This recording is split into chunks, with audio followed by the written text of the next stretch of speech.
This is verse 9 of the 4th chapter of the Gospel of Matthew. We're in the midst of the third of the tests that the devil is putting to Jesus. In this case, he's shown him all the kingdoms, Matthew puts it, of the world, all of their glory. Jesus came, born to be a king, and of course, in a sense, the temptation is to take a shortcut. Satan has usurped the position of the ruler of this world. Ever since the Garden of Eden, we surrendered that role to him, and he has continued to wield that influence throughout history, and now comes one who is qualified to take that position, and Satan simply wants to offer him a little bit of an easy course to bypass the cross, simply to accept it from the devil's hand. And so he shows him all the kingdoms, all of this that is rightfully Christ's anyway. And then we have verse 9, the crux of the temptation. So Kai, the connective, and apen. This is from Lego, I say, third person singular. Aorist active indicative, he said. Indirect object, auto, dative, singular, masculine. And he, the devil, said to him. And then the actual statement, tauta.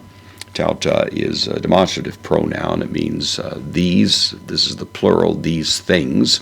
And so these things, soi, to you, second person dative, singular pronoun, these things to you. And then panta. Panta is an adjective. It is modifying tauta. So panta tauta means all these things to you. Doso from didomi. I give. This is the future. So first person singular future active indicative. I will give. All of these things I will give to you. Ian. The conditional if. It'll take the subjunctive if. Here's a participle. From pipto, I fall. This is peson. This is the aorist participle, aorist active participle, masculine, singular nominative, referring to Jesus. If having fallen down would be the idea, proskuneses, from proskuneo. It's usually translated to worship, although it's not quite that strong.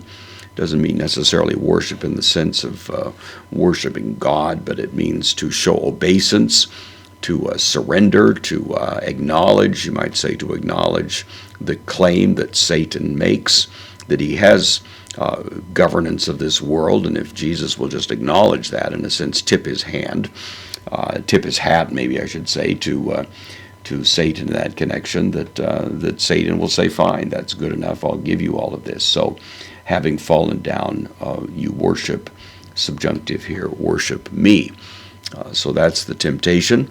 It's, of course, the easy road to the ultimate objective, but we're going to find Jesus is not willing to take that bait nor succumb to that particular inducement.